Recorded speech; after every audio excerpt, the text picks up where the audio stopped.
বিএনপির পক্ষ থেকে রাষ্ট্রপতি পদে মনোনয়ন দেওয়া হয়েছে দীর্ঘদিনের যে বাংলাদেশে পরিচিত রাজনীতির মুখ মির্জা ফখরুল ইসলাম আলমগীরকে। ইশরাত, আপনাকে জানিয়ে রাখি যে মির্জা ফখরুল ইসলাম আলমগীর 1990 সালের দিকে জাতীয়তাবাদী রাজনীতির সাথে যুক্ত হন। 1991 সালে তিনি ঠাকুরগাঁও জেলা বিএনপির সভাপতি নির্বাচিত হন। পরবর্তীতে 2009 সালে তিনি বিএনপির সিনিয়র যুগ্ম মহাসচিব হন এবং 2011 সালে ভারপ্রাপ্ত মহাসচিবের দায়িত্ব পালন করেন। পরবর্তীতে 2016 সালে বিএনপির মহাসচিব হিসেবে দায়িত্ব পালন করছিলেন। এর মধ্যে 2001 সালে তিনি ঠাকুরগাঁও 1 আসন থেকে নির্বাচন করেছিলেন এবং নির্বাচনে জয়ী হয়ে বেগম খালেদা জিয়ার নেতৃত্বে যে সরকার ছিল 2001 থেকে 2006 সাল পর্যন্ত, সে সময়ে তিনি কৃষি ও বেসামরিক বিমান পরিবহন মন্ত্রণালয়ের প্রতিমন্ত্রীর দায়িত্ব পালন করছিলেন। এবং বিএনপি দীর্ঘ 15 বছর যে সংগ্রাম আন্দোলন করছিল, সেই সংগ্রাম আন্দোলনের সামনে থেকে নেতৃত্ব দিয়েছেন মির্জা ফখরুল ইসলাম আলমগীর। কারণ আপনারা জানেন যে একটি পর্যায়ে বেগম খালেদা জিয়াকে জেলে থাকতে হয়েছে। বর্তমান প্রধান বাংলা কিউআর, যেখানে নগদ পেমেন্ট সেখানে।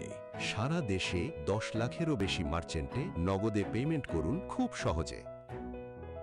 প্রধানমন্ত্রী তারেক রহমানকে লন্ডনে থাকতে হয়েছে। এই সময়টাতে দলকে সামনে রেখে নেতৃত্ব দিয়েছেন। দলের ঐক্য অটুট রাখতে তিনি গুরুত্বপূর্ণ ভূমিকা পালন করেছেন।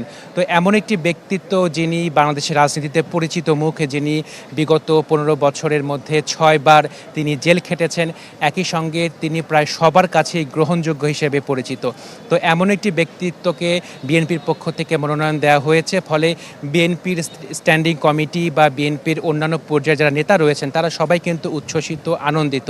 এবং আপনাকে জানিয়ে রাখি যে ঠাকুরগাঁও 1 আসন থেকে এবারে যে নির্বাচন হয়েছে, সেই নির্বাচনে তিনি জয়ী হয়েছিলেন এবং জয়ী হবার পরে তাকে এলজিআরডি মন্ত্রণালয়ের দায়িত্ব দেওয়া হয়েছিল তারেক রহমানের পক্ষ থেকে। তো এরই মধ্যে যেহেতু মির্জা ফখরুল ইসলাম আলমগীরকে বিএনপির মনোনয়ন দেওয়া হয়েছে রাষ্ট্রপতি পদে, ফলে দলের সব পদ থেকে তিনি পদত্যাগ করেছেন। তিনি মহাসচিবের পদ থেকে পদত্যাগ করেছেন, একই সঙ্গে তিনি দলের স্থায়ী কমিটির সদস্য থেকেও কিন্তু পদত্যাগ করেছেন। একটি গুরুত্বপূর্ণ বিষয় যে 1991 সালের পর এবারই প্রথমবারের মতো রাষ্ট্রপতি পদে ভোট হচ্ছে। বিরোধী দলের পক্ষ থেকে কর্নেল অবসরপ্রাপ্ত অলি আহমেদের মনোনয়নপত্র এর মধ্যে দাখিল করা হয়েছে। কিছুক্ষণের মধ্যেই মির্জা ফখরুল ইসলাম আলমগীরের মনোনয়নপত্র দাখিল করা হবে। 20 তারিখে ভোট হবে এবং সংসদে, ত্রয়োদশ সংসদে বিএনপির 2/3 সংখ্যাগরিষ্ঠ আসন রয়েছে। ফলে এ নির্বাচনে বিএনপি মনোনীত প্রার্থী মির্জা ফখরুল ইসলাম আলমগীর দেশের 23তম রাষ্ট্রপতি হিসেবে নির্বাচিত হতে যাচ্ছেন। তো এই হচ্ছে সর্বশেষ তথ্য আমার কাছে সচিবালয় থেকে।